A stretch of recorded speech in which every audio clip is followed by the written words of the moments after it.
Hello अस्सलाम वालेकुम। और सबसे पहले तो जनाब आप सबको मेरी तरफ से बहुत बहुत रमज़ान मुबारक और पहली सहरी मुबारक, तरावी मुबारक और इंशाल्लाह इफ्तार भी। और बहुत ही खूबसूरत ये महीना होता है एक पूरे साल का, जिसमें आपकी जो रूटीन्स हैं, हमारी जो मसरूफियात हैं, ये सब कुछ बड़ा खूबसूरत लगता है। और जब ये चला जाता है तो याद भी बहुत आता है, और फिर पूरा साल इंतज़ार करते हैं कि रमज़ान जब आएगा। तो जो जो लोग मेरा मैसेज देख रहे हैं, आप सबको बहुत बहुत मुबारक। और अक्सर ये भी होता है, लास्ट रमज़ान में हमारे साथ तो ये हुआ था फैमिली में, हमारे कुछ लोगों की डेथ हुई थी, मेरे मामू ममानी की और खाला जी की। तो बड़े लोग याद भी आते हैं। तो अल्लाह ताला आप सबके जो मरहूमीन हैं, ख़ास तौर पे अगर किसी की फैमिली में पहली मर्तबा ये रमज़ान है, उनके बगैर तो मेरी बहुत सारी दुआएँ और कहते हैं ना, प्यार आप सबके लिए, क्योंकि जो प्यारे चले जाते हैं वो ज़रूर याद आते हैं। अब बात करते हैं जनाब, चूँकि मैं सोच रहा था कि बड़े दिन से बात हो नहीं पा रही, और अब हम कराची में तो ये स्टाइल है जी, सहरी तक जागना है, और कराची में थोड़ा टाइम ज़्यादा होता है। तो सोचा कुछ आपसे बात कर ली जाए रमज़ान के हवाले से भी। और फिर डेफ़िनेटली 2 इम्पोर्टेंट टॉपिक्स आज के, चूँकि इंडिया ऑस्ट्रेलिया सीरीज़, चूँकि पीएसएल में हम बिज़ी रहे, वरना टेस्ट मैच भी बहुत मज़ेदार था। ये तो जब भी ऑस्ट्रेलिया इंडिया, चाहे अब इंडिया में खेले ऑस्ट्रेलिया से, या ऑस्ट्रेलिया जाके इंडिया खेले, बड़ी कम्पैटिटिव सीरीज़ होती है। और एक तरह से वनडे सीरीज में हरा कर इंडिया को परेशान कर दिया, और कुछ बदला भी ले लिया हल्का फुल्का सा। अगेन, अगर आप दूसरा वनडे देखो तो मिचेल स्टार्क ने उड़ा के रख दिया। उससे पहला मैच में ऑस्ट्रेलिया डगमगाया, लेकिन इंडिया ने मैच को पकड़ लिया था, और वहाँ अच्छा परफॉर्म किया उनके मिड ऑर्डर ने। आज ऐसा नहीं हो सका, और 270 के लगभग। और अगर आप देखो तो मैं एक एग्री करता हूँ, क्योंकि विक्रांत गुप्ता को भी अभी सुन रहा था, विक्रांत साहब को। तो ऑस्ट्रेलिया एक्चुअली लग ऐसे रहा था जैसे अच्छा नहीं खेल रहे, बट उन्होंने इस विकेट को रीड कर लिया था कि इस विकेट पे, जब मैंने भी इसको सेकंड हाफ में ज़्यादा देखा, फर्स्ट हाफ ज़्यादा नहीं देख सका था, मैं सिर्फ फॉलो कर रहा था, बट सेकंड हाफ में जब मैं बैटिंग देख रहा था, और जब विराट कोहली और रोहित स्वीटी क्या राहुल आउट हुए, क्लियरली नजर आया कि इस विकेट पर आपको ना पेशेंस दिखाना होगी। और इस विकेट के लिहाज से 270 एक बहुत अच्छा टोटल था ऑस्ट्रेलिया का, और इवेंचुअली प्रूव हुआ। बहुत सारी चीज़ें हैं जो इंडिया को, तो सबसे पहले ये एक मेंटली थोड़ा सा ज़रूर धचका लगा है कि वो जो वर्ल्ड कप से पहले एक इनविंसिबल अप्रोच होती है, और आपने सारी बड़ी टीमों को हराया होता है, और अचानक से आप ऐसे ही एक मैच बुरी तरह हारे, और आज एक आप जीतते जीतते एक मैच जो जीत सकते थे वो नहीं हारे। इससे ज़्यादा स्पार्क डिबेट होता है कि यार, मतलब क्या गलतियां हैं, सब कुछ है।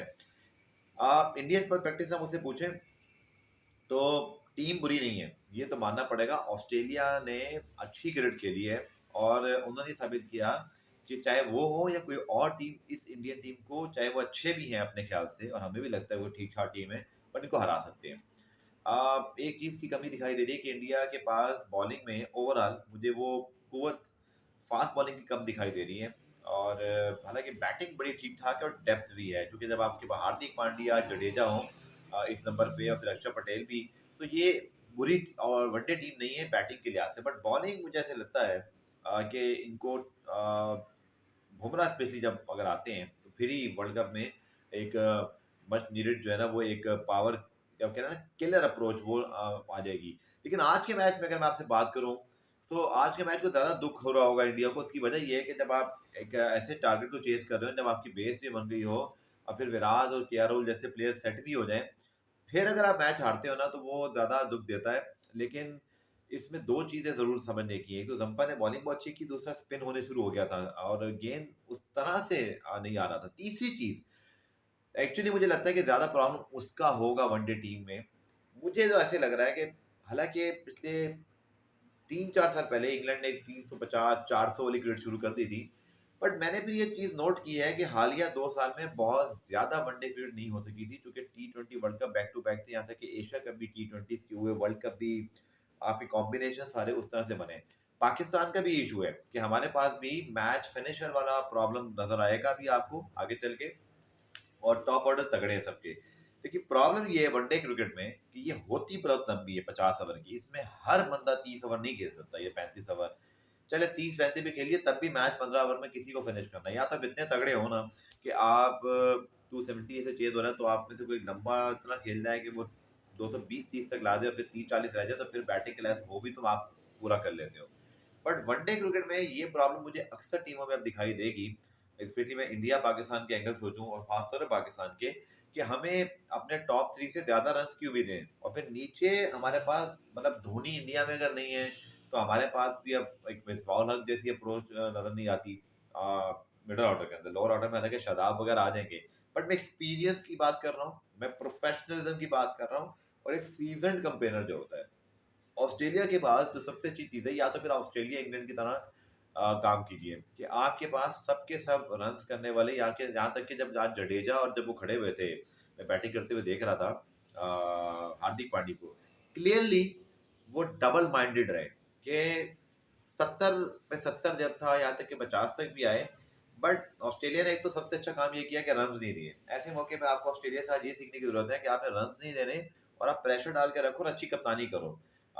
बिल्कुल मेथोडिकल तरीके से, मैथमेटिकली जो है ना, वो स्टीव स्मिथ ने पूरी फील्ड सेट की हुई थी अपने बॉलर के साथ बात करके। और क्लियरली इंडिया को प्रॉब्लम नजर आया कि अगर हम, हालांकि ठीक है आपके 6 आउट हो जाए, तो तब भी आपके पास इक्का दुक्का खेलने वाला प्लेयर ऐसा होना चाहिए जो थोड़ा बहुत तो खेलता हो ना। हमारे पास पाकिस्तान में फायदा भी होगा कि शाहीन ने अपने आप को थोड़ा पीएसएल में करके दिखाया है। सो इंडिया में जो मुझे नजर आया कि डबल माइंडेड और कंफ्यूजन का शिकार हो गए जडेजा और हार्दिक पांड्या कि कब मारें कब ना मारें, 50 रन तक पर मारें या 30 तक ले जाएं। इवेंचुअली प्रेशर बिल्ड हुआ और आपने गलत शॉट खेली, और उस पर एडन दंपा और उनके कप्तान को क्रेडिट जाता है। हालांकि आज स्टार्क ने उस वक्त विकेट नहीं ली जब जरूरत थी, लेकिन फिर भी वो अपने बॉलर को लाते रहे एक मैच विनिंग सिचुएशन के लिहाज से कि मुझे मैच जीतना है। सो कैप्टनसी भी बड़ा मैटर करती है। ये चीज ऑस्ट्रेलिया को बहुत खुश करेगी और बाकी टीमों को भी कि इंडिया को इंडिया में हराया जा सकता है। दूसरा, सूर्य कुमार यादव की जो टेरेबल फॉर्म हो गई है वनडे की, वो एक बहुत बड़ा दर्द सर है, बिकॉज एक ऐसे प्लेयर है वो जो T20 के अंदर एक अलग ही लेवल पर है, बट 24-25 रन का एवरेज उनका और फिर 3 लगातार गोल्डन डक्स हो जाए, ये इंडिकेट ये करता है कि उनकी टेक्निक और उनका माइंडसेट जो है ना, वो T20 के लिहाज से ही है, और वनडे में उनको एडजस्ट करना पड़ेगा। मैं अब भी इस चीज़ का हामी हूँ कि सूर्य कुमार जैसे यादव जैसे टैलेंट को आप नज़रअंदाज नहीं कर सकते, बट आप ये भी नहीं सोच सकते कि आप उनके अलावा क्या ऑप्शन नहीं देखेंगे, ये देखना ही पड़ता है आपको। पाकिस्तान हमारे साथ पे कुछ बात कर लेते हैं जनाब, चूंकि आज तो प्रैक्टिस होगी। ये सीरीज पाकिस्तान के लिए किसी तौर आसान नहीं होगी, मैं आपको बहुत सही तरीके से बता रहा हूँ। शायद हम 3-0 जीत भी जाएं, लेकिन उसकी वजह से ये होगी कि T20 सीरीज है। मुझे ये भी समझ नहीं आ रहा है कि हमने T20 क्यों खेला, वनडे क्यों नहीं खेला। शायद इसलिए कि ब्रॉडकास्टर और कमर्शियल वैल्यू, और फिर रमजान के अंदर शायद टाइमिंग का भी इशू था, और फिर शॉर्ट रखना था। लेकिन स्टिल कांट डाइजेस्ट कि हम वर्ल्ड कप के साल में 3 T20 खेल रहे हैं, और इसका हमें क्या फ़ायदा होगा ये मुझे समझ नहीं आ रहा, क्योंकि पाकिस्तान का प्रॉब्लम वही है कि हेड कोच भी अभी नहीं आया। यहाँ पे हम जा भी T20 फॉर्मेट में रहे हैं, फिर हमें प्रॉब्लम भी बहुत है वनडे में, मैच फिनिशर वाले न्यूजीलैंड ने भी हमें हरा दिया वनडे सीरीज में। सो हमें भी बहुत कुछ काम करने की ज़रूरत है।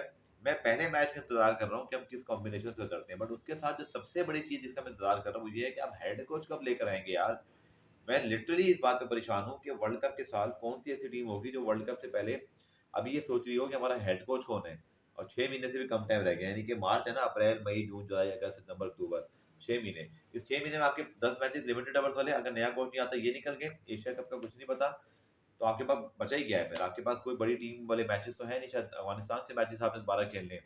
सो I am literally worried about कि हम ये कैसे हैंडल कर रहे हैं। पीएसएल के दौरान ही आपको कोच अनाउंस करके उससे बात करनी चाहिए थी कि बांग्लादेश, सॉरी, अफगानिस्तान सीरीज और न्यूजीलैंड सीरीज में आपका क्या प्लान है। बाबर के साथ बैठते सिलेक्शन कमेटी के साथ, हम बहुत लेट करें चीज़ों को, लेकिन सिर्फ एक फ़ायदा है जो हमें बचा सकता है शायद, कि हम इंडिया में वर्ल्ड कप खेलने जा रहे हैं, और हमारे पास अच्छा खासा बॉलिंग का टैग और अच्छा खासा टॉप 3 है, और मिडल में हमारे पास ऑलराउंडर्स अच्छे आ गए। मैच फिनिशर हमें इफ्तिखार, खुशदिल और आसिफ तो नहीं है T20 में, पर वनडे के अंदर हमें कुछ एक दो लोग ढूंढने पड़ेंगे। लेकिन हम ये आइडियल सिचुएशन फिर नहीं कर रहे हैं। हम अगेन मुझे समझ नहीं आ रहा आमिर जमाल क्यों नहीं है टीम के साथ, जबकि वो एक ऐसे ऑलराउंडर है जो कि इंडियन कंडीशन में परफॉर्म कर सकते हैं, रिवर्स स्विंग के साथ पेस भी है, और आपको एक्चुअली तीसरा चौथा बॉलर ही आपका वीक लिंक या पॉजिटिव लिंक बनता है। तो वही मतलब, क्या वनडे में आपकी पॉजिटिव लिंक हो सकती है, नेगेटिव, और क्या वो बैटिंग से मैच जितवा सकती है? नहीं। और दूसरा, क्या आपने हर दफा स्पिनर ऑलराउंडर खिलाने हैं? आपने फास्ट बॉलिंग ऑलराउंडर नहीं ढूंढना, क्योंकि हर तरह की पिचेस इंडिया में मिलेंगी, हर दफा आपको सारे स्पिनर नहीं खिलाने, आपको रिवर्स स्विंग का एक्सपोनेंट, और कभी अगर खुदा ना खास्ता इंजरी होगी तो आपके पास फास्ट बॉलर का बैकअप भी होना चाहिए। इस चीज की मुझे कमी दिखाई दे रही है। आप मुझे वीडियो के एंड में जरूर बताइएगा। नेक्स्ट जो मेरा वीडियो होगा उसमें आपके मजीद सवाल शामिल करूंगा। रेगुलर अब हम बात करेंगे यहाँ पर, स्पेशली रमजान में लेट नाइट मेरी वीडियोस पोस्ट होंगी, तो जरूर आप देखिएगा और मुझे फीडबैक भी जरूर दीजिएगा।